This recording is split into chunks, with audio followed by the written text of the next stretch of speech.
बिस्मिल्लाहिर्रहमानिर्रहीम। अस्सलाम वालेकुम।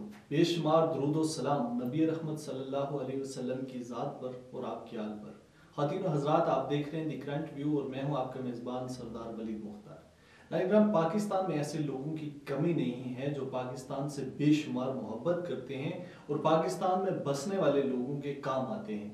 आज ऐसी ही एक शख्सियत हमारे साथ स्टूडियो में मौजूद हैं, सैयदा सुमेरा रज़ा साहिबा, जो कि एक सोशल वर्कर होने के साथ साथ पाकिस्तान तहरीक इंसाफ की मरकज़ी रहनुमा भी हैं। आपका बहुत शुक्रिया, आपने अपने कीमती वक्त में से वक्त निकाला। ये बताइए मैम के पाकिस्तान के अंदर सोशल वर्क जो है इसकी एक बहुत इम्पोर्टेंस है। पाकिस्तान में अब्दुल सत्तार ईदी जैसा शख्स जो है वो पैदा किया। आप इस सोशल सेक्टर से बहुत ज़्यादा मुंसलिक रही हैं। कैसा लगता है कि जब एक अनप्रिविलेज्ड आदमी को, एक आम आदमी को जब आप उसकी मदद करते हैं? अस्सलाम वालेकुम and thank you so much Walid, आपने मुझे अपने प्रोग्राम में बुलाया। अनप्रिविलेज लोगों पे या सोशल वर्क करने के हवाले से जब मैं बहुत छोटी थी तो तब से ही मेरा बड़ा दिल चाहता था कि मैं ऐसे लोगों के काम आऊँ कि जिनके पास कुछ नहीं है, जो अनप्रिविलेज हैं, जिन्हें कोई लुक आफ्टर नहीं करता।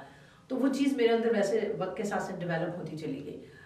2003 में जब पंजाब बैतुल माल अटक से मैं चेयरपर्सन मुंतखब हुई तो मेरी कोशिश यही थी और मेरी पॉलिसी यही थी कि सबसे ज़्यादा अनप्रिविलेज और इनफैक्ट जो अनप्रिविलेज लोग हैं, जो वाकई हकदार हैं, जिन्हें उनका हक मिलना चाहिए, उनके लिए काम करूं। और आपको मैं बताऊं कि मैं चेयरपर्सन होने के बावजूद अपनी कमेटी को हमेशा ये कहती थी कि हमें डोर टू डोर जाना है। हमें वाकई देखना है कि जो एप्लीकेंट्स हैं वो डिज़र्व करते हैं, वो बैतुल माल को डिज़र्व करते हैं, क्योंकि बैतुल माल गरीब, मस्कीन, यतीम और बेवा का हक है। हम इसको किसी और को नहीं दे सकते। और वो फिर हम स्क्रूनिटी करते और फिर हम लोग उन लोगों के लिए जो है काम करते और उनके वहाँ पर हम लोगों ने स्टाइपेंड्स जो हैं वो किए। इसके अलावा हमने अनप्रिविलेज लोगों के लिए पनाह गाहों के लिए, मतलब उस वक्त तो वो शेल्टर होम्स ही थे, अभी हमारे खान साहब ने उनको पनाह गाह बनाया है। तो शेल्टर होम्स में मैंने काम किया, उन लोगों के लिए वहाँ काम किए और बेशुमार लड़कियों की शादियाँ कराई। उसके लिए जहेज फंड जो है वो हम लोगों ने रिलीज़ किया। तो एक सुकून, एक इत्मीनान सा होता था कि मैं कुछ कर सकती हूँ। बिकॉज के मेरी जो बर्थ है ना वो 14 अगस्त की है, तो शायद वो 14 अगस्त की वजह से मेरे अंदर वो जरासीम, वो चीज़ वो ज़्यादा है। I love my country and I love my people. और हमेशा मेरी यही कोशिश होती थी कि मैं अपने मुल्क के लोगों के लिए कुछ करूँ, अपने पाकिस्तान के लिए कुछ करूँ। तो जब अल्लाह पाक ने मुझे 2003 में मौका दिया तो 4 साल का वो मेरा टेन्योर था और मेरी पूरी टीम ने मेरे साथ बहुत ज़्यादा कोऑपरेट किया और इनफैक्ट हमने हकदार का हक उन तक पहुंचाया। बाकी सोशल वर्क के हवाले से मैं आपको बताती चलूँ कि मैंने अनप्रिविलेज बच्चों के ऊपर बहुत ज़्यादा काम किया। स्वीट होम्स में मैंने ज़मरुद खान साहब के साथ काम कर रही हूँ, गहवारा अमन में मैं काम कर रही हूँ, चाइल्ड प्रोटेक्शन में मैं काम कर रही हूँ। और मेरी ये कोशिश होती है कि मैं उन बच्चों को सपोर्ट करूँ। अज़्म आलिशान के नाम से एक प्रोग्राम चल रहा है हमारे डिस्ट्रिक्ट अटक के अंदर, उस प्रोग्राम का मैं हिस्सा हूँ। और वो प्रोग्राम जो है पिछले 3 साल से चल रहा है, वो अनप्रिविलेज बच्चों के लिए ही है और सिंगल पेरेंट बच्चों के लिए है। तो उस प्रोग्राम के तहत भी हम सेल्फ फंडिंग करते हैं, लोगों को साथ शामिल करते हैं, लोग मोहब्बत करते हैं, ख्याल करते हैं और बच्चों को सपोर्ट करते हैं। तो वो हम एक प्रोग्राम लेके आए हुए हैं डिस्ट्रिक्ट अटक के अंदर और वो एक प्राइवेट सेक्टर का प्रोग्राम है। उसमें हम बच्चों के यूनिफॉर्म्स, बॉक्स और बैग्स और शूज़ और इसके अलावा मौसमी हालात के मुताबिक उनको कपड़े देने की भी कोशिश करते हैं। अच्छा, ये फॉर्मल गुफ्तगू के दौरान आपने जिक्र किया था कि बच्चों के अलावा आप विडोज़ के हवाले से, ख़वातीन के हवाले से भी काम करें। उस हवाले से भी थोड़ा हमारे नाज़रीन को बताइए कि वो किस तरह का काम है, किस नौइयत का काम है। मतलब वो ऐसा है कि जो विडोज़ हैं और जिनके बच्चे हैं और उनको सपोर्ट करने वाला कोई नहीं है, उनकी फैमिली सपोर्ट नहीं है उनके लिए, तो उनके लिए हमारा एक टीम है, मेरी एक टीम है और हमारी टीम मिल के काम करती है। हम लोग ऐसे करते हैं कि हम मुख्तलिफ इलाकों से जो विडोज़ बिल्कुल वो डिज़र्व करती हैं और नहीं अपने बच्चों को, अपनी फैमिली को पुल ऑन कर सकती हैं, उनके अंदर कोई स्किल नहीं है, तो उनके उनके लिए तो हम करते हैं कि उनके डोर स्टेप के ऊपर वो उनको राशन या उनकी ज़रूरत की चीज़ें पहुंचा दी जाएँ। और बाकी वो जो विडोज़ जो जिनके अंदर स्किल है, जैसे वो सिलाई कढ़ाई कर सकती हैं, टीचिंग कर सकती हैं, थोड़ी बहुत पढ़ी लिखी हैं या लोगों के घरों में एज अ मेड काम कर सकती हैं, तो फिर हम अपने लोगों के साथ, अपनी टीम के साथ मिलके उन लोगों के को जो है सपोर्ट करते हैं और उन मुख्तलिफ जगहों पे उनकी जो है ना जॉब का या उनके काम का अरेंजमेंट करने की कोशिश करते हैं। अच्छा, इसके अलावा ये बताइए कि जैसे हम अनप्रिविलेज चाइल्ड का जो है हमने जिक्र किया कि ऐसे बहुत सारे बच्चे जिनको उनका हक नहीं मिलता, या फिर जैसे बुनियादी सेहत का, तालीम का, तो एजुकेशन के हवाले से आपने क्या काम किया और किस सेक्टर में आपके साथ ताउन किया? इसमें पाकिस्तान बैतुल माल का बड़ा हिस्सा है हमारे साथ। पाकिस्तान बैतुल माल के पास हम जब भी गए और जब भी उनसे रिक्वेस्ट की और जब भी उनको बताया, तो बहुत सारे इदारों के साथ उन्होंने MOU साइन किए हैं, जिस पे अनप्रिविलेज बच्चों की एजुकेशन के ऊपर ज़्यादा हमारा फोकस है, उनकी हेल्थ और एजुकेशन के ऊपर। क्योंकि अनप्रिविलेज बच्चे जो हैं उनके ज़्यादातर तो ऐसे बच्चे हैं जिनके फादर नहीं हैं, वो ऑर्फन हैं। कुछ ऐसे अनप्रिविलेज बच्चे हैं कि जिनके फादर्स ने उनकी फैमिलीज़ को छोड़ दिया है, या वो दूसरी शादी कर ली है और ख़वातीन को उनकी माँ को अकेला छोड़ दिया है, और उनकी माएँ या तो किसी शेल्टर होम में मौजूद हैं या किसी के घर में काम करती हैं, तो वो बच्चों को पुल ऑन नहीं कर सकती, उनको साथ नहीं रख सकती। तो उसके लिए जो इदारे हैं, उन इदारों को हम विज़िट करते हैं। पाकिस्तान बैतुल माल और पंजाब बैतुल माल, इन दोनों इदारों के साथ हम MOU साइन करवाते हैं और उन्हें कहते हैं कि इन बच्चों को लुक आफ्टर उन्होंने करना, और बड़े अच्छे तरीके से ये सिस्टम चल रहा है। और लोकली भी लोग जो हैं वो सपोर्ट करते हैं बच्चों को। लोग बहुत दर्द रखते हैं और वो सपोर्ट करते हैं बच्चों के लिए राशन का, बच्चों के लिए कपड़ों का, बच्चों के लिए स्कूल बैग्स वगैरह का अरेंजमेंट कर देते हैं। और बच्चे अल्हम्दुलिल्लाह बड़े अच्छे तरीके से जो है ना ये सिस्टम चल रहा है। बहुत एक दर्दनाक सूरत हाल है पाकिस्तान में जब हम फैक्ट एंड फिगर्स उठा के देखते हैं कि 2.5 करोड़ से ज़ायद बच्चे जो हैं हमारे वो तालीम से महरूम हैं। तो आप जैसे लोग आप क्या समझती हैं कि कौन से ऐसे लोग हैं जिनको फ्रंट स्टेप पे आना चाहिए ताकि वो बच्चों से चाइल्ड लेबर और उनकी एजुकेशन के ऊपर जो है वो फोकस कर सकें? बोले देखें, पहले भी हुकूमतें कुछ ना कुछ काम करती रही। मुशर्रफ साहब के वक्त में भी एक इदारा बना था, चाइल्ड प्रोटेक्शन ब्यूरो, फिर वो बीच में बंद हो गया और उसके ऊपर कोई वर्किंग नहीं हुई, बिल्कुल वो इदारा मतलब अबेंडन हो गया था। तो अब दोबारा से जब से हमारी गवर्नमेंट आई है, पाकिस्तान तहरीक इंसाफ की हुकूमत आई है 2018 से, वो अब बाकायदा इदारा काम कर रहा है और माशाल्लाह दिन दुगनी रात चौगनी तरक्की भी कर रहा है कि मुख्तलिफ डिस्ट्रिक्स के अंदर इदारे की अपनी बिल्डिंग्स मौजूद है। चाइल्ड लेबर के ऊपर कमेटियाँ बन गई हैं कि और इसके अलावा एंटी बैगरी की कमेटियाँ बन गई कि बच्चों से बैगिंग ना करवाई जाए, बच्चों से लेबर ना करवाई जाए। और तालीम सब के लिए, तालीम सब के लिए का ये सिर्फ एक स्लोगन नहीं है, एक फैक्ट है और इस पे काम हो रहा है। और चाइल्ड प्रोटेक्शन ब्यूरो की हमारी पंजाब से सारा अहमद है, वो बहुत काम कर रही है, बहुत ज़्यादा काम कर रही हैं। और पूरे पंजाब के अंदर उन्होंने सेंटर्स भी बनाए हैं और उस्मान बुज़दार साहब के साथ मिल के उन्होंने बच्चों के लिए बहुत ज़्यादा काम किया। पिंडी के अंदर ये इदारा बहुत अच्छे तरीके से काम कर रहा है। इसके अलावा फैसलाबाद के अंदर ये इदारा मौजूद है, उनकी अपनी बिल्डिंग्स है। और जो बच्चों को विक्टिमाइज़ किया जाता है, जिन बच्चों को विक्टिमाइज बच्चियों को किया जाता है कि लोग घरों में बच्चियों को छोड़ देते हैं मेड के तौर पे, या वो बच्ची को आया बना के छोड़ दिया जाता है तो उनके साथ ज्यादतियाँ होती है, उन बच्चों को टेक ओवर करके अपने इदारे चाइल्ड प्रोटेक्शन ब्यूरो में लाया जाता है और बच्चों की तालीम पे, उनकी सेहत पे और उनकी ब्रॉटअप पे पूरी तवज्जो दी जा रही है। आप मैम इतना अच्छा काम सोशल सेक्टर में कर रही थी और फिर आपने तहरीक इंसाफ को भी ज्वाइन कर लिया, ये क्या नजरिया था कि आपने सोशल सेक्टर को छोड़ के पॉलिटिकल सेक्टर को ज्वाइन कर लिया? नहीं, मैंने सोशल सेक्टर को छोड़ा नहीं।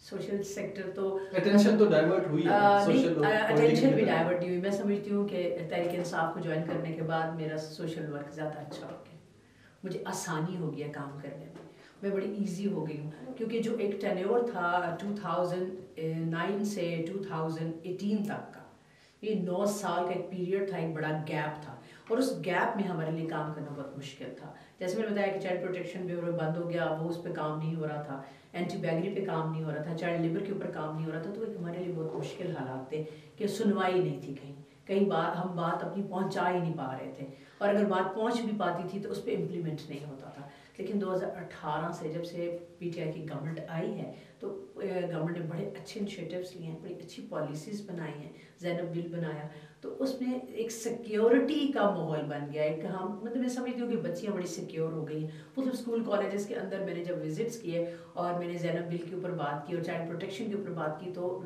लोगों ने, बच्चियों ने मुझे बड़ा अप्रिशिएट किया और बच्चियों ने कहा कि हम उस दिन से बड़े सिक्योर फील करें, बड़ा अपने आप को अच्छा फील करें कि हम वाकई एक आज़ाद वतन के आज़ाद शहरी हैं और हमें घरों से आने जाने में कोई इशू नहीं है। तो गवर्नमेंट हमारी ने बहुत अच्छी पॉलिसीज़ बनाई हैं, बड़े अच्छे काम करे, और मैं PTI की मशहूर भी हूँ इस हवाले से कि PTI ने इतने अच्छे प्रोग्राम्स दिए हैं कि हमें सोशल वर्क करने में, हमें ये काम करने में, लोगों को हेल्प आउट करने में, उन्हें फेवर देने में बड़ी आसानी हो गई। 2005 में आपने अमली तौर पे सियासत में आने का जो है वो इरादा किया और आपने इलेक्शन भी कॉन्टेस्ट किया। तो 2005 में तो तहरीक इंसाफ शायद उस तरह से पॉपुलर नहीं थी, तो आपने किस जमात से जो है वो इलेक्शन कॉन्टेस्ट किया? मैं इंडिपेंडेंट एफिलिएशन क्या जी, मेरी मैं इंडिपेंडेंट थी, मैं इंडिपेंडेंट कैंडिडेट थी और मैंने इंडिपेंडेंट ही इलेक्शन कॉन्टेस्ट किया और अल्हम्दुलिल्लाह मैंने उस इलेक्शन को जीता। आवाम के वोटों से जीत के मैं ज़िला कौंसिल की मेंबर बनी। मैंने उस वक्त UC1 से इलेक्शन कॉन्टेस्ट किया था और बड़ा अच्छा वो एक टेन्योर, बड़ा अच्छा वो एक टाइम था। हम लोगों ने लोगों को बहुत ज़्यादा लोगों के लिए काम किया, लोगों को हेल्प आउट किया और वो सिलसिला चलते चलते वो सफ़र आज 2022 तक यहाँ पहुँचा है कि PTI ने मुझे ऑन किया, PTI ने मुझे बहुत ज़्यादा सपोर्ट किया, PTI ने मुझे बहुत ऑनर किया और मैं आज खुदा के बाद ज़मीन पे जो भी हूँ मैं समझती हूँ कि ये सारी PTI की वजह से हूँ। अच्छा, ये बताइए कि पाकिस्तान तहरीक इंसाफ जो है वो 2018 में बरसर इक़्तिदार आई और उससे पहले बहुत सारे ऐसे वादे थे, बहुत सारे ऐसे दावे थे जो आपकी लीडरशिप की तरफ से किए गए। आप क्या समझती हैं कि पाकिस्तान तहरीक इंसाफ ने अपने उन वादों और उन दावों के ऊपर अमल करते हुए डिलीवरी को बेहतर बनाया? बहुत बेहतर बनाया, बहुत बेहतर बनाया। अगर आप 2018 से पहले का टाइम देख लें तो मुल्क के अंदर एक अफरा तफरी की फ़ज़ा कायम थी, एक टेंशन, एक अफरा तफरी और रियली हम लोगों का काम करना भी बहुत मुश्किल था। हम लोगों के लिए बहुत सारे चैलेंजेस थे जिन्हें हमें फेस करना पड़ रहा था। लेकिन 2018 से जैसे एक सुकून, एक इत्मीनान और एक कंफर्ट जोन बन जाता है ना, एक कंफर्ट जोन की तरफ हम जा रहे हैं और चीज़ें आहिस्ता आहिस्ता अल्हम्दुलिल्लाह सेटल होती चली जा रही हैं। नहीं, आप किस कंफर्ट जोन की बात कर रही हैं? यहाँ पे तो मुल्क में अनारकी है, आम आदमी परेशान है। आम आदमी नहीं बल्कि जिसको आप खवास भी कहते हैं, अब तो वो भी परेशान है, महंगाई के हाथों, लॉ एंड ऑर्डर की पंजाब के अंदर कोई इतनी अच्छी सूरत हाल नहीं है, वफाक के अंदर कोई इतनी अच्छी सूरत हाल नहीं है। गवर्नेंस का हमें जो है जो दावे थे उसके बरक्स वो चीज़ें डिलीवर होती हुई नज़र नहीं आ रही। देखिए, गवर्नेंस के ऊपर काम हो रहा है और गवर्नेंस बहुत अच्छी है। आप ये ना कहें कि गवर्नेंस ठीक नहीं है, गवर्नेंस ठीक बेटर है और बहुत बेहतर है। मैंने आपको बताया कि 2009 से 2018 तक के जो 9 साल थे वो एक अफरा तफरी की कैफियत थी और जिस तरह हम चीज़ों को डिलीवर करना चाह रहे थे, जिस तरह हम लोगों तक अप्रोच करना चाह रहे थे, हमें वो चीज़ नहीं मिलती थी और कहीं सुनवाई नहीं होती थी, कहीं भी सुनवाई नहीं होती थी। लेकिन 2018 से ऑनवर्ड काम करना आसान हो गया है। लॉ एंड ऑर्डर की सिचुएशन ऐसी ख़राब नहीं है। पहले मैं ये समझती थी कि बाहर निकलो तो ये स्नैचिंग है और रॉबरीज हैं और स्ट्रीट क्राइम बहुत ज़्यादा था। अब ऐसा स्ट्रीट क्राइम नहीं है। नहीं, ये तो आप न कहें कि ऐसा नहीं है।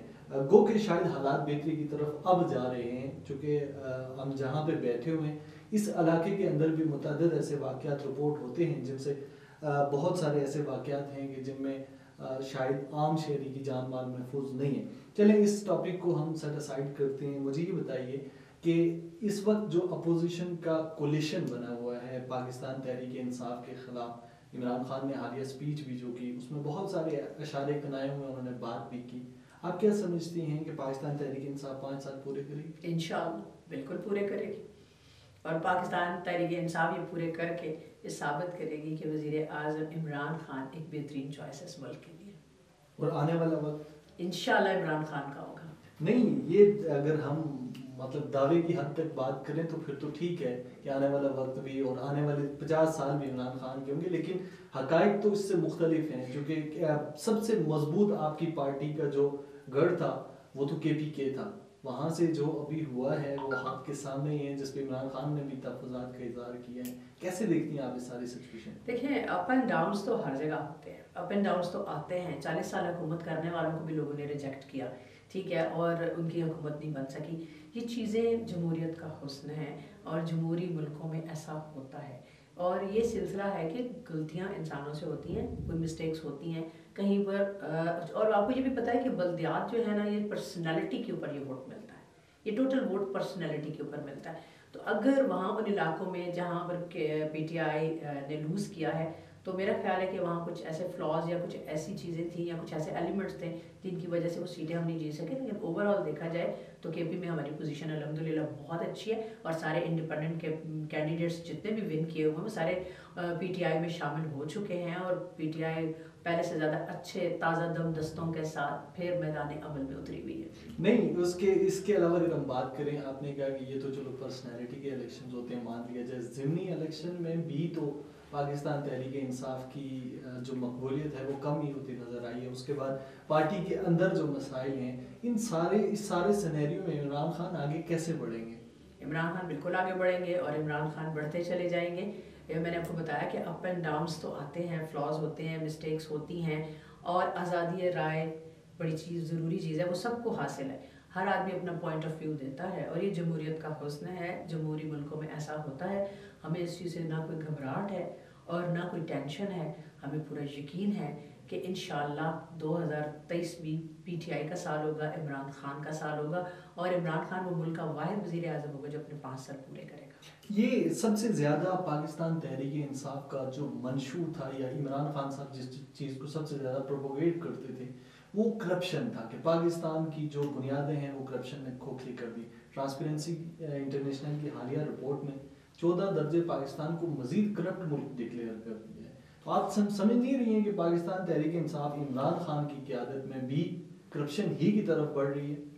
देखिए, उसमें इमरान खान का तो कोई कसूर नहीं है, ये करप्शन की तरफ बढ़ रही है। सरबराह तो इमरान खान है। ठीक है, सरबराह इमरान खान है और उन चीज़ों को लुक आफ्टर भी कर रहे हैं, इन चीज़ों के को स्टॉप भी किया जा रहा है। ऐसी पॉलिसीज़ बनाई जा रही हैं, ऐसे प्रोग्राम्स बनाए जा रहे हैं कि करप्शन जो है, करप्शन से पाक माशरा जो है वो बने और इंशाल्लाह बन जाएगा, क्योंकि हथेली पे सरसों नहीं जमाई जा सकती। Room was not built in a day. कुछ टाइम लगता है, कुछ टाइम दें, कुछ स्पेस दें, कुछ काम करने तो दें। कि काम करने के लिए जैसे ही मैदान में हम उतरते हैं तो उधर से एक शोर मचता है नून लीग का, उधर से शोर मचता है पीपल्स पार्टी का, कोविड आ गया, वबा आ गई, बहुत सारे एलिमेंट्स, बहुत सारी चीज़ें ऐसी हैं जो चीज़ों को डिस्टर्ब कर देती हैं, प्रोग्राम्स को डिस्टर्ब कर देती हैं। तो थोड़ा टाइम दें, इंशाल्लाह। ये डिस्टर्बेंस तो नून लीग के साथ भी थी, ये डिस्टर्बेंस तो पाकिस्तान पीपल्स पार्टी के साथ भी थी, ये तो कोई आपके साथ ही नहीं है कि अपोजिशन शोर करिए। सबसे ज़्यादा शोर करने वाली तो आपकी जमात हुआ करती थी। अब दूसरी जानिब आते हैं कि ये जो वज़ीर-ए-आज़म इमरान खान की हालिया तकरीर थी जिसमें उन्होंने कहा कि अगर मैं सड़कों पर निकल आया तो मैं ज़्यादा ख़तरनाक हूँगा। अपोजिशन को किस चीज़ की थ्रेट दे रहे हैं? अपोजिशन तो पहले या तो वो केस भुगत रही है या तो जेलों में। तो आप क्या समझती हैं कि ये इशारा, ये पैगाम किसकी जानिब था? ये इशारा, ये पैगाम तो उन्हीं लोगों की जानिब था जो शोर मचा रहे हैं और वो काफ़ी टाइम से, पिछले 3-3.5 साल से शोर मचा रहे हैं और उनका और कोई काम नहीं, वो प्रोपेगेंडा करते हैं, ये शोर मचाते हैं, ना खुद काम करते हैं ना किसी को काम करने देते हैं। तो खान साहब ने जो कहा सही कहा। ये बताइए कि इस वक्त जो अपोजिशन इंडिया दे रही है कि वो सड़कों पे आएगी या इमरान खान के खिलाफ एहतजाज करेगी, आपकी जमात कैसे देखती है इसको?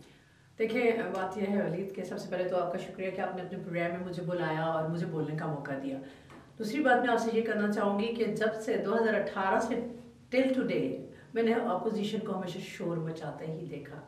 उन्होंने हर 2 महीने के बाद एक नई तहरीक लाने की कोशिश की, एक नया उन्होंने पंडोरा बॉक्स खोलने की भी कोशिश की, साथ उन्होंने एक शोर मचाया, एक प्रोपेगेंडा किया कि जी हम इमरान खान को जो है वो घर भेज रहे हैं या इमरान खान की गवर्नमेंट ख़त्म हो रही है और हम ये एहतजाज कर रहे हैं, हम ये धरने दे रहे हैं या हम रैलियाँ निकाल रहे हैं, सब चलता रहता है। और मैं समझती हूँ कि ये चीज़ें जमहूरियत का हुस्न है और हम बिल्कुल मुतमईन हैं अल्हम्दुलिल्लाह। We are very much confident कि हम अपना टाइम पूरा करेंगे और आने वाला वक्त भी पीटीआई का ही होगा। अगर पाकिस्तान तहरीक इंसाफ अपोजिशन के एहतजाज से या उनके सड़कों पे आने से खौफजदा नहीं है, तो आपके बहुत सारे मुतअद्दिद वफाकी वुज़रा इस बात का इंदिया कभी वो कोरोना की आड़ में देते हुए नजर आते हैं, कभी वो सिक्योरिटी खदशात। अपोजिशन को आने दें, कंटेनर मुहैया करें उनको डी चौक में।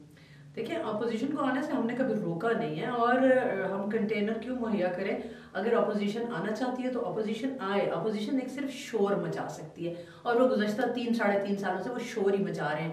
अभी तक आपने ग्राउंड पे कोई उनकी एक्टिविटी नहीं देखी। उनके सिर्फ अखबारी बयान होते हैं या सोशल मीडिया के ऊपर उन्होंने एक क्रिएट किया हुआ होता है, एक खामखा एक हैसल का माहौल बनाया हुआ है, हालांकि ऐसा कुछ भी नहीं है।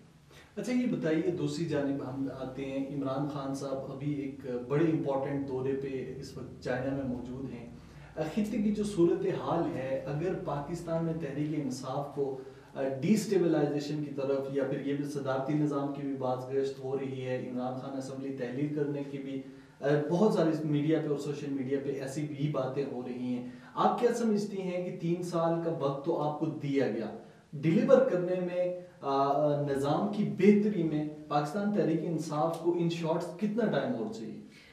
देखिए, कोई निज़ाम भी जो है वो बहुत चलाने के लिए उसे टाइम स्पेस की ज़रूरत होती है, किसी किस्म का भी कोई भी निज़ाम हो।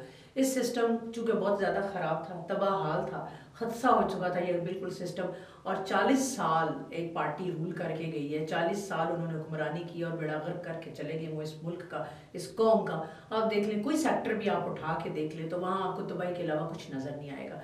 तो obviously we have need time कि हमें उस टाइम के अंदर अपने आप को प्रूफ भी करना है, हमें उस पर काम भी करना है और हमने चीज़ों को सेटल डाउन भी करना है। तो ऑब्वियसली हम अपना टाइम भी पूरा करेंगे और जैसे मैंने आपको पहले कहा कि आने वाला वक्त भी इंशाल्लाह पीटीआई का होगा। टाइम की आप बात कर रही हैं कि शायद 3.5 साल का अरसा पाकिस्तान तहरीक इंसाफ को इक़्तिदार मिले हुए हो गए, बेशुमार चेंजेस किए गए, वजारतों में, काबीना में बहुत सारे चेंजेस भी किए गए, अभी तक जो डिलीवरी है वो तो बेहतर नहीं हो सकी। जैसे कि तहरीक इंसाफ का प्लान था कि 100 दिनों में शायद हम नया पाकिस्तान बना लेंगे, इतने लाख इतने करोड़ घर बना लेंगे, इतनी नौकरियां दे देंगे। आप जाती तौर पे पार्टी एफिलिएशन को साइड पे रख के आप क्या समझती हैं कि इसका 10% भी डिलीवर हुआ है? क्यों नहीं डिलीवर हुआ? आपका हेल्थ कार्ड मौजूद है, देखिए पूरे पाकिस्तान में हर फर्द को बिला तफरीक, कोई तफरीक नहीं है कि ये नून लीग का या पीपल्स पार्टी का है या ये किस जमात से ताल्लुक़ रखता है, बिला तफरीक हर पाकिस्तानी को 10 लाख रुपए तक का हेल्थ इंश्योरेंस कार्ड दिया गया। ये बहुत बड़ी अचीवमेंट नहीं है क्या? एहसास प्रोग्राम के तहत घर घर 12,000 रुपए की रकम पहुंचाई गई।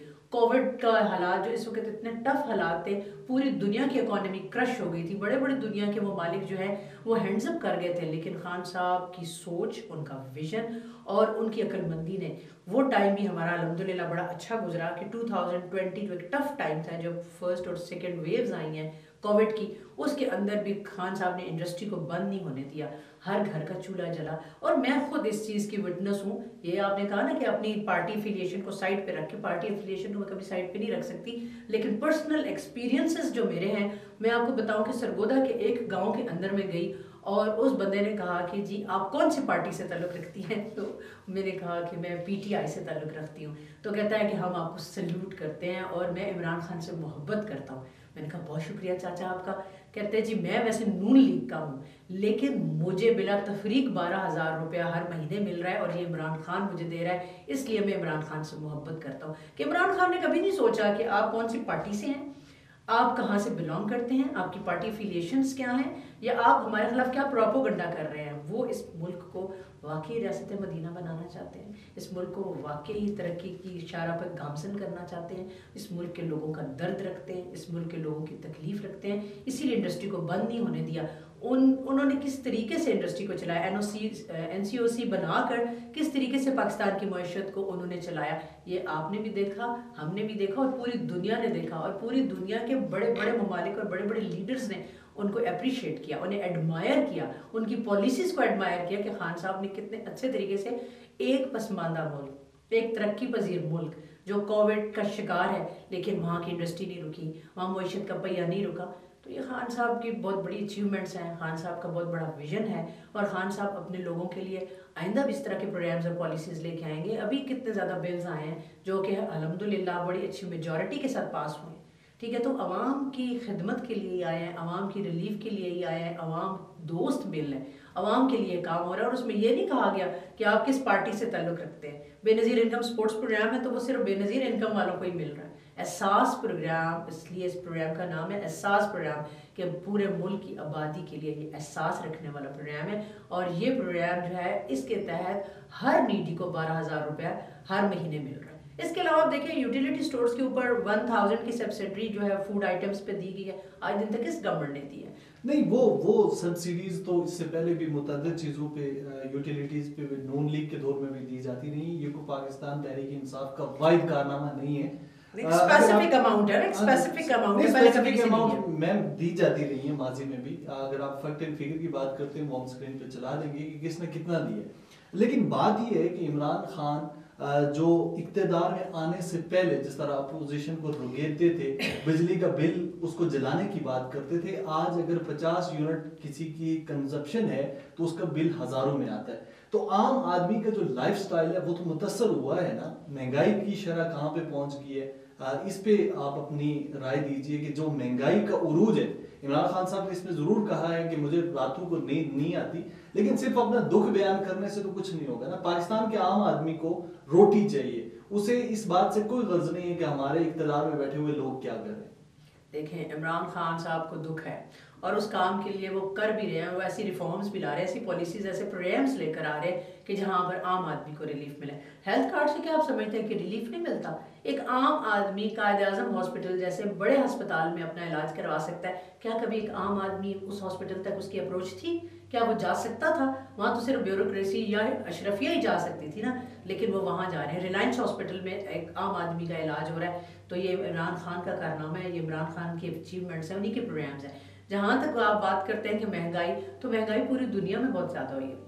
आप देख लें कि दुनिया का कौन सा ऐसा मुल्क है कि जहाँ पे महंगाई नहीं हुई। हर जगह पर ये शोर और होगा, पूरी दुनिया की मईशत क्रश हुई कोविड की वजह से, चीज़ों की कीमतों में इजाफा हुआ, क्योंकि तलब ज़्यादा और रसद जब कम होगी तो महंगाई होती है, और ये चीज़ें भी सेटल डाउन हो जाएंगी। और क्या पिछली हुकूमतों ने कभी महंगाई नहीं की? उन्होंने कभी किसी चीज़ में कोई इजाफा नहीं हुआ। उनके वक्त में भी तो आप देख लेना कि महंगाई रही। पिछली हुकूमतों को इसीलिए हटा के वज़ीर-ए-आज़म इमरान खान को इक़्तिदार में लाया गया था कि इनका नजरिया था कि आम आदमी का लाइफस्टाइल बेहतर होगा, जबकि गैलप के सर्वे के मुताबिक या फिर और जितनी इंटरनेशनल जो ऑर्गेनाइजेशन है जो सर्वे कर रही है वो ये कहती है कि 3% जो म्याद जिंदगी है वो नीचे आ रहा है। गुर्बत की जो सतह गुर्बत है उससे लोग नीचे जा रहे हैं। इमरान खान का जो विजन था वो ये था कि अरबों डॉलर पाकिस्तान में आ जाएंगे, लोग नौकरियां लेने आएंगे, और आम आदमी जो है उसका बिल अगर ज्यादा आता है तो वज़ीर आज़म करप्ट है, अगर उसके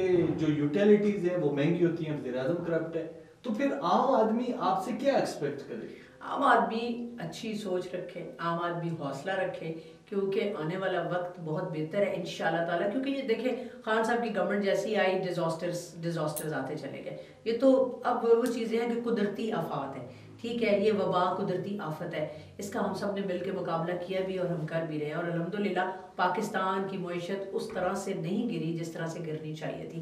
पूरी दुनिया में महंगाई हुई है। जिस वक्त हमारे पास चीज़ों की कमी होगी और हमारी डिमांड ज़्यादा होगी तो ओबियसली वो जब बैलेंस नहीं चीज़ों के अंदर रहता तो उस बिगाड़ का शिकार हो जाता है। आहिस्ता आहिस्ता चीज़ें सेटल हो रही हैं, चीज़ें बेहतर हो रही हैं, चेक एंड बैलेंस हो रहा है, गुड गवर्नेंस के ऊपर काम हो रहा है। इस तरह की बहुत सारी इमाम दोस्त पॉलिसीज़ बनाई जा रही हैं और उन पर इम्प्लीमेंट भी हो रहा है। मैम, अगर आप ये समझ लिए कि अवाम दोस्त पॉलिसीज बनाई जा रही हैं और उन पे इम्प्लीमेंट भी हो रहा है, आम आदमी आपसे मुतमईन होना चाहिए। केपी के इलेक्शन में हमने देखा कि बुरी तरह आपकी पार्टी जो है वो फ्लॉप हुई, लोगों ने रिजेक्ट किया। तो अगर यही सूरत हाल रही तो पीपल्स पार्टी के ही तहरीक इंसाफ या तहरीक इंसाफ पीपल्स पार्टी में कन्वर्ट ना हो जाए, जो हालात उनके पंजाब में? नहीं, ऐसा बिल्कुल भी नहीं है। और केपी के अंदर जो है ये थोड़ी सी डिस्टर्बेंस आई है केपी के अंदर, लेकिन आप ये भी देखें कि केपी में जितने भी इंडिपेंडेंट कैंडिडेट्स जो हैं वो जीते हैं, जिन्होंने विन किया है, वो सारे पाकिस्तान तहरीक इंसाफ ज्वाइन कर रहे हैं। तो अगर ऐसी बात होती तो वो पाकिस्तान तहरीक इंसाफ का हिस्सा मत बनते। मरकज की पार्टी को देख के या फिर नहीं, अगर लोग हमें रिजेक्ट कर देखें, अगर हमें लोग रिजेक्ट करते ना तो फिर वो इंडिपेंडेंट कैंडिडेट्स किसी और जमात का हिस्सा बनते। क्यों पाकिस्तान तहरीक इंसाफ का हिस्सा बन रहे हैं? क्योंकि उनको नजर आ रहा है कि पाकिस्तान तहरीक इंसाफ ही वो वाली जमात है कि जो इंसाफ की जमात है। नहीं, और वो दे सकती है। सॉरी टू इंटरप्ट यू, वो इसलिए आपको ज्वाइन नहीं करे कि पाकिस्तान तहरीक इंसाफ की जमात है, लेकिन उनको ये पता है कि इख्तियार में आप लोग मौजूद हैं। अगर उन्होंने आवाम की फलाह बहबूद करवानी है तो एक इंडिपेंडेंट या अपोजिशन की पार्टी का आदमी वो कैसे काम करवाएगा जब आप मरकज में भी हैं और सूबे के अंदर? ये ऐसे बहुत सारी जगहों पे काम हो रहे हैं, ऐसे बहुत सारी जगहों पे काम हो रहे हैं। अगर चकलारा कैंट और रावलपिंडी कैंट में देखें तो वहाँ पर हमारे इतने कैंडिडेट्स मौजूद नहीं हैं, वहाँ पे ज़्यादा अपोजिशन के कैंडिडेट्स हैं। लेकिन बात यह है कि काम तो हो रहे हैं, सब जगहों पे हो रहे हैं। तो केपी में हमें कोई रिजेक्शन नहीं मिली, केपी में हमें कोई रिजेक्ट नहीं किया गया। चीज़ें थोड़ी बहुत डिस्टर्ब होती हैं, इन आउट होता रहता है, ये जमहूरियत का हुस्न है। जैसे मैंने पहले भी आपको बताया कि एक ही जगह पानी खड़ा रहे ना, तो वो कचरा बन जाता है। ये चीजें इन आउट नहीं, जब आप तक क्या उनका समझती हैं? एक्टिविटीज डेवलप नहीं नहीं, होंगी। आप क्या समझती हैं बीइंग अ पार्टी मेंबर और लीडरशिप के तौर पे, आप क्या समझती हैं कि वो इमरान खान इन्फ्लुएंस्ड हो गए थे अपनी पार्टी के कुछ लोगों की वजह से, कि जो वहाँ पे टिकटों की तकसीम हुई है या वहाँ पे जो कुछ मामलात हुए, इमरान खान इन्फ्लुएंस्ड हो गए थे उसमें? देखिए जी, खान साहब जो है वो हमारे लीडर हैं, प्राइम मिनिस्टर ऑफ पाकिस्तान हैं और चेयरमैन है हमारी पार्टी के। उनका हर फैसला हमें सर आंखों पर, उनके हर फैसले की हम तकलीद करते हैं, तायीद करते हैं और आने वाले वक्त में भी उनके हर फैसले में हम उनके साथ होंगे। नहीं, लेकिन मेरा सवाल आपसे ये नहीं है कि आप उनके साथ हैं या नहीं, मैं ये पूछना चाह रहा हूँ कि क्या इमरान खान केपीके में जब टिकट तकसीम किए गए तो पार्टी के लोगों की वजह से इन्फ्लुएंस हो गए, टिकटों की तकसीम में गलती हुई? हाँ हुई। हाँ, तो दैट इज द पॉइंट। देखिए मेरी बात सुने, इंसान फरिश्ता नहीं है, इंसान फरिश्ता नहीं है, इंसान से गलतियां होती हैं, तभी तो जन्नत से निकाला गया। इंसान से गलतियां होती हैं, मिस्टेक्स होती हैं। अगर कोई इतने ज़्यादा में से थोड़ी बहुत एक मिस्टेक होगी तो आपने उसको पकड़ ही लिया। वैसे तो मैं हमेशा आपके चैनल के थ्रू ये बात कहना चाहूँगी कि मेरे कप्तान इमरान खान ने लोगों को एक विजन दिया, लोगों को ज़ुबान दी, लोगों को आज़ादी राय दी। और वही बात है ना कि जिन पत्थरों को हमने बख्शी थी धड़कने, जब बोलने लगे तो हम ही पे बरस पड़े। खान साहब ने आज़ादी राय दी तो हम सब तनकीद के लिए आज़ादी राय खान साहब ने दी और फिर सेंसर भी तो खान साहब ने किया। मीडिया को हम बहुत सारी ऐसी बातें हैं जो शायद करना भी चाहें तो नहीं कर सकते। ये कुछ सेक्टर्स हैं जिनको अलाउ किया गया कि वो जो मर्जी है कहें, ताकि आप ये कह सकें कि पाकिस्तान में मीडिया आज़ाद है। अपोजिशन इस वक्त जो पीडीएम थी उसमें भी खलफशार हुआ, लेकिन बाद अज़ां वो फिर एक दफ़ा से यूनाइट होने की कोशिश कर रही हैं। तो आप अपनी पार्टी के बिहाफ पे क्या कहना चाहते हैं, आप पाकिस्तान के अवाम से और अपोजिशन से भी? मैं पाकिस्तान के अवाम से तो कहना चाहती हूँ कि शुक्रिया आपका कि आपने तहरीक इंसाफ को चुना, आपने इमरान खान को चुना और आज वो आपके वज़ीर आज़म हैं। और अपोजिशन से ये कहना चाहती हूँ कि खुदारा ये शोर बजाना बंद कर दें, ये डुगडुगी माफिया को ख़त्म कर दें। ये आपके जो शोर और प्रोपोगंडा और जो है ये हालात वजह ठीक करने के ख़राब करेगा। अगर आप वाकई मुल्क से मोहब्बत करते हैं, वाकई पाकिस्तान से मोहब्बत करते हैं, पाकिस्तान के अवाम से मोहब्बत करते हैं, तो आप इमरान खान को काम करने दें, उनकी पॉलिसीज़ को देखें, उनकी प्रोग्राम्स को देखें। आपका ये शोर और होगा, आपके ये प्रोपोगंडे, आपकी ये जो चीज़ें हैं ये चीज़ों को ख़राब करती हैं बजाय उनको ठीक करने के। तो बेहतर यही है कि आप थोड़ा सब्र से, थोड़ा हौसले से काम लें। आपने बहुत हुकूमत कर ली, अब पाकिस्तान की आवाम की जान छोड़ दें और पाकिस्तान के अवाम को एक बेहतरीन इंसान के साथ वक्त गुजारने दें। आपको जितना मैं जानता हूँ आप सीधी बात करने की कायल हैं। एक पैगाम मैं चाहता हूँ कि आप पाकिस्तान तहरीक इंसाफ के वर्कर्स को भी दें और पाकिस्तान तहरीक इंसाफ की लीडरशिप को भी। मैं पाकिस्तान तहरीक इंसाफ की लीडरशिप को क्या कहूँ कि वो मेरे बड़े हैं, वो मेरे लीडर्स हैं और हम उनके फुट स्टेप्स पे चलने की कोशिश करते हैं। तो जहाँ तक पाकिस्तान के वर्कर्स को, पीटीआई के वर्कर्स को है, तो मैं उनसे यही कहूँगी कि अपने हौसले पस्त ना करें, अपने हौसले और अपनी हिम्मत को उसी तरह यकजा रखें जैसे आपने पहले रखा। आपके अंदर वही पैशन और आपके अंदर वही कुव्वत होनी चाहिए जो 2018 में थी, बल्कि उससे कहीं बढ़कर आपने फिर इमरान खान का साथ देना है, हमेशा इमरान खान का साथ देना है। और इमरान खान और तहरीक इंसाफ के अलावा आपके पास ना कोई ऑप्शन थी और ना कोई आपके पास ऑप्शन होनी चाहिए कि हमारा कायद, हमारा लीडर इमरान खान है। बहुत शुक्रिया। प्रोग्राम आपने देखा, अपने फीडबैक से हमें ज़रूर आगाह कीजिएगा। मुझे दीजिए इजाज़त। अल्लाह हम सबका आमीन।